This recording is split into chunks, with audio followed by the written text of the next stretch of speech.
y'all, long time no see. I know. Welcome and welcome back to my channel. It's me, Kia Simone. And I've just been drained, and I'm just telling y'all the truth. I've been trying to be grown, and I'm gonna have me son. I want to date and shit. And that's, oh my God. When I tell you it's a disaster of an experiment, just Now, I ain't no big Shira 7 kind of fan. I'm not the one to be out here quoting her. But child, when I tell you the energy out here is dusty, but even in the midst of me being absolutely drained, disgusted, and divesting, I did see something that triggered me enough to come get down to this internet and talk my shit. I don't know if my life is just in a place where I just don't give a fuck. I don't give a fuck about nothing. I don't care about nothing. I don't care about nothing nobody got going on. I'm trying to figure my life out. My life ain't where I need it to be. I don't give a damn what you over there doing and what you over there got going on, what you spending money on, who you owe money to. I don't give a damn.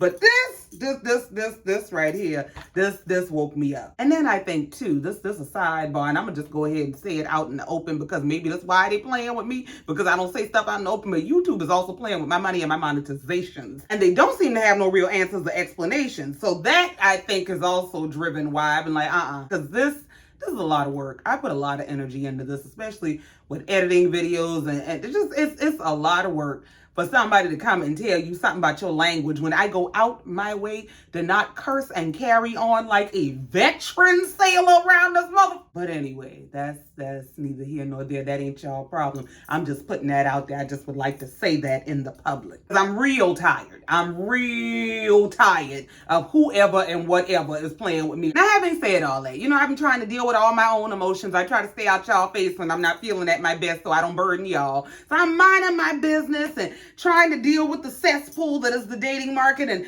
distracting myself with social media and all kind of other things. Now, while I'm out here trying to be Kia Simone and not Mia X, out there screaming niggas ain't nothing but excuse me. I come across Shaunie new husband. Pastor Keion Henderson is on the internet making a public plea for his members to sow $2,100 seeds into his church. I believe he said he had 2,100 members that he wanted $2,100 from. And when the entire internet said, what? You want $4.4 million from your members? And he's asking for this, I believe, to rebuild his church that was damaged in a hurricane. Like, y'all ain't got insurance. And if you don't have insurance, like you don't collect sizable donations every week, you would go to the parishioners with your pulpit pimping bullshit about you want $2,100 from each of your 2,100 members. And when the backlash happens, this fool comes back to the internet and says, well, I hadn't done the math, so I didn't realize it was $4.4 million. That's what God put on my heart to ask for. That was the directive of God, and I'm only following God's direction. And he turns around and says, but God convicted me. God said, Keion, everybody ain't got $2,100. He said, so now I'm here to tell you, if you ain't got $2,100, you can give $21. You can give $210. It ain't got to be the $2,100. I said, now maybe I'm the fool, but I'm trying to understand how God gave you a prophetic vision, told you to go to the people with the request, and then turned around and convicted you on the same vision and request he gave you to give. The people, many of whom are struggling to pay their own bills. And they in the church crawling and crying and wailing and weeping and praying and praising, hoping that God is going to make a way for the bills they already got. So the fact that this man took to the internet to ask his 2,100 members to pay $2,100 to restore his church after a storm, that triggered me. I mean, I understand why Jesus flipped the tables. And then what really pissed me off is I'm like, hold on, player. You are married to Shaunie O'Neal. Oh, well, Shaunie Henderson now, excuse me, forgive me. But you know what I mean. You married the Shaq ex-wife, the executive producer for Basketball Wives. She got money that she been getting from Shaq all these years up until she married your pulpit pimping. Even if you don't ask her directly for the money, even if you don't ask Shaq directly for the money, being married to Shaunie, whoever she used to be, O'Neal Henderson, whoever she is today, being married to her gives you access to a network of deep pocket donors. Why are you going to your parishioners, asking them to rebuild a multi-million-dollar facility in an economy where they can barely afford to pay the rent to stay in the building they live in. Like, what? You around here by God told you go ask the people for $2,100 a piece. Tell them you prayed in Jesus' name, too. Jesus heard you say that looking around like, I know, why, how I'm in it. This is essentially the exact establishment that Jesus flipped tables in. And you up here on this internet telling the people that God sent you to ask them for the $2,100. You want me to believe that God told you high as gas, groceries, and rent are to go to the people who are already struggling and coming to the church, coming to you looking for a word from me. Go to them. God ain't even tell you go to the bank and ask for a loan. Go to the people. Tell the people I sent you and ask them for $4.4 million when they already struggling to come up with $40 for gas, $400 for groceries, and $4,000 for rent. If you don't, sir, something I've said privately for years is I feel like we're living in a modern day version of the people in the wilderness. And the part of the story of, Moses and the people being set free, and they are out in the wilderness, and Moses goes up into the mount to get the law from God, and he comes down, and they down there worshiping this golden calf, and everything is about the gold. And when you translate that to today, everything is about the dollar. And what is the dollar backed by? Gold. Everything is about money. There's no real service to God. There's no real service to the people of God. There's just the exploitation of the people. There's just the what can we get out of you. We don't have nothing to really pour into you except some fancy speeches that's going to tickle your ears on Sundays and Wednesdays. But we need everything you got in your pocket. It's just, when I tell you this kind of stuff runs me up a wall into absolute disgust, it disgusts me. And the thing is, something about this man has always rubbed me the wrong way. So, it's not that he doesn't have good things to say from time to time and he can't put a speech and a performance together, but for me, that's exactly what it is. It's a performance, and he is performative. There is something about him that is just inauthentic. Like, to me, the look in his eyes almost gives, I can't believe I'm getting away with this. Now, I could be wrong, but that's just what I get. And I'm really not here for it. Like, one thing I don't play with God. I ain't gonna sit up in church and play church with you. We ain't doing none of that, because when God get to slapping you to sleep for playing with him, I ain't getting slapped with you. And I think Keion and his inauthenticity is a perfect demonstration of two things in the Bible. One is that many false prophets shall rise and deceive many. The Bible tells us that. It tells us they coming, and some of them might be believable. I'm telling you, they gonna come off authentic. They gonna tickle your ears and they gonna tickle your spirit, and you gonna want to give them all your money and maybe even your honey. But I'm trying to tell you, that's a false prophet. And secondly, the importance of studying to show thyself approved and able to rightly divide the truth. When you can rightly divide the truth, can't nobody just sell you any kind of lies. Can't nobody just come in your face, tell you the Lord told me to come and ask you for $2,100. If the Lord has sent you to get seed from me, he'd have given me the seed to give to you. Go and get out my face. You wouldn't get $21 from me trying to buy pardons and passage to heaven. You wouldn't get it. But all the homeless people that's out there, the single parents that's out there, orphan children that's out there, sick people that's out there, all the people that could be helped, and I'm going to give you my $12. And you wouldn't intimidate me trying to tell me you got more rank with God than me because I'm a pastor and I'm the man of God. Well, it could be me. But in the stuff you be teaching, don't it say something about Jesus have been teaching and fighting and dying to help the people understand that they don't need no middleman when it comes to God, that they can talk to God themselves. Y'all ain't got to be buying these lambs and pardons, and y'all ain't got to do none of that. Y'all go talk to God yourself. You really don't have to talk to this man and let this man talk to God. This man ain't got nothing to do with your relationship with God. You can talk to him yourself. And you mean to tell me God came and told you to come get $2,100 from me and they never told me nothing about it, man? Moving on. Now, while I was down to the internet letting these people work my damn nerves, I came across the speculations, because that's all they are, we don't know nothing for fact, that Keke Palmer is not only back with her baby daddy, but she may also be pregnant with baby number 2. And the whole internet is, oh my God, I can't believe she went back to her baby daddy. They done been fighting all over the internet, and she right back down there with him, and she pregnant for him again. And I'm trying to figure out why we give this much of a damn. Not even just about her, but about any damn celebrity. Like, I miss the days when celebrities were exclusive. And when you didn't know nothing about them. And when it was the ultimate shock to find out that the National Enquirer was actually right and this is a fucked up individual here. I miss those days. And part of what I realize is that social media has not only created this virtual access, this feeling of being able to reach out and just touch people who were exclusive at some point. You couldn't just reach out and touch and talk to your favorite celebrities. It was a whole thing to even breathe the same air and be in the same space as celebrities, because that just never happened.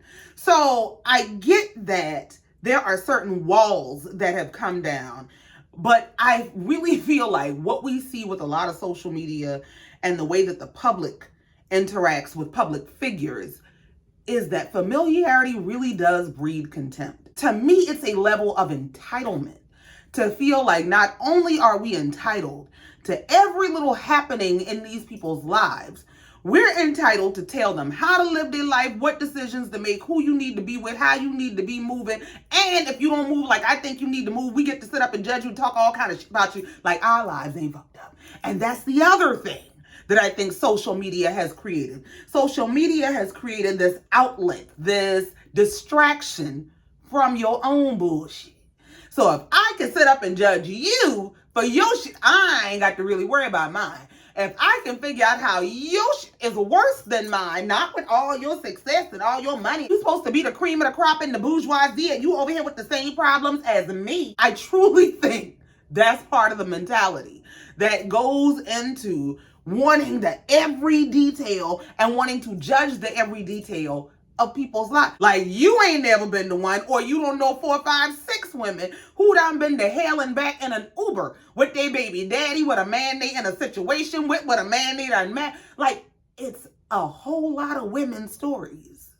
And the thing is, we had the luxury of being able to make our mistakes in private. That's the one luxury you do not have as a public figure, as a celebrity. You don't get to make your mistakes in private, not in the social media era. And so for me, my whole thing is let them people live. If she is fucking it up and making a bunch of mistakes, guess what? She'll figure it out. We'll get a book about it later. We'll get some kind of entertainment out of it. But just the obsession with what the hell be going on with these people, it just is. And maybe it's just me. Maybe it's just me. And that's why I struggle with even coming down to YouTube. Let me tell you what happened with so. Girl, I saw what happened. Because I don't give a damn. I'm dealing with stupid ass men in my own personal life. Who the fuck am I? Who am I? No, you ain't riding with your baby daddy. If we gonna be anything, be for fucking real and leave that girl alone. Just let the baby live. I'm not saying I don't want better for her and she doesn't deserve better and she doesn't deserve the best that there is. I'm not saying he's a good choice. I'm not saying, oh, they're happy together, leave them alone. I'm saying let this girl make her mistakes in peace. Oh, and speaking of celebrities and people on TVs and stuff, the other thing I saw was that Braxton Family Values has returned to TV. Now, I said I was going to watch it. I said I was going to review it. But I was on social media and I came across a clip that I believe is from episode 1 of this newest season of Braxton Family Values. It's before Tracy's passing. And she looks to be sitting on what is her sick bed. Her sisters are caring for her and they're looking at the tattoo on her back. And I don't know if it's because there has been so much death that has happened around me. Even since the last video I did, like, more people have passed away. And I mean, and it's all like sudden, all unexpected. When I tell y'all, I have been in deep self-reflection and deep letting go of any fucks I had to give, like, because I got to live my life, because death is around here snatching people. Maybe it's because I'm in this very reflective and introspective space. Maybe it's because my own life, has been affected by death recently, but it just kind of bothered me. Now, I could be completely wrong because I haven't watched it yet, but if I recall correctly, when Tracy got sick and Tracy was to the point where I think they knew she was going to pass and it was a matter of time and Tracy started making her wishes known, I thought Tracy didn't want certain things publicized. Now, the details of what she did and didn't want publicized, that's between them. And I'm not, that ain't for me to really dissect and get into. But if there was this whole falling out when she passed away because there was contention between the sisters and the husband, because the husband wanted to make this a public service or sell tickets or make it a spectacle, and the sisters felt like that was absolutely going against the will and the wishes of Tracy, then why is this okay? I don't know, maybe it could have been isolated to just her services, but why are we using footage of Tracy in her last days for a TV show? I think part of the reason that triggered me is because half of how that came into my scope and my FYP and all is Tamar been on the internet carrying on. As soon as episode 1 comes on, she's screaming all across the internet, but I never should have gone back. I never should have did this. I should have left Braxton family values where it's at, and my marriage would have been all right. What marriage? Are you married to Colonel Sanders, or are you talking about Vince? And she carrying on about how family ain't shit, family do you all kind of way. Well, why family got Tracy on the TV at the end of her life for y'all's benefit? The reason Tamar Bright jumping all around this internet screaming, crying, carrying on is because shit ain't right.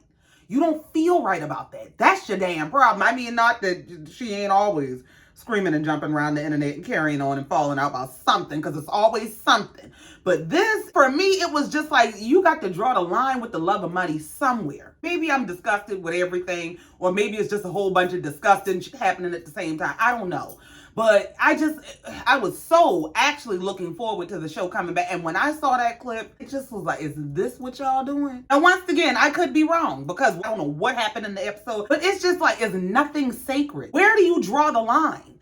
And how does this make the sisters, the family, any different than the husband that they said they wouldn't go to her services because he was monetizing it? What, like, how does this make you any different? Listen, I'm never the person to tell you money is nothing, money doesn't matter, and downplay the value or importance of money. Money is a very necessary tool. Money is an energy you must master. Having access to money gives you access to different avenues in life. We're not going to pretend that those things are not true. However, in your pursuit of money and your love of money, there has to be a boundary. There has to be a line somewhere. And when you get to the point of selling the footage of the last days of your late sister, daughter, wife, friend, whoever, even if you didn't draw the line, I think you done ran right up on it. You might be crossing. And I don't know, I think it's a common theme throughout entertainment, throughout TV, reality TV at this point, which is also kind of why it's just difficult to even find anything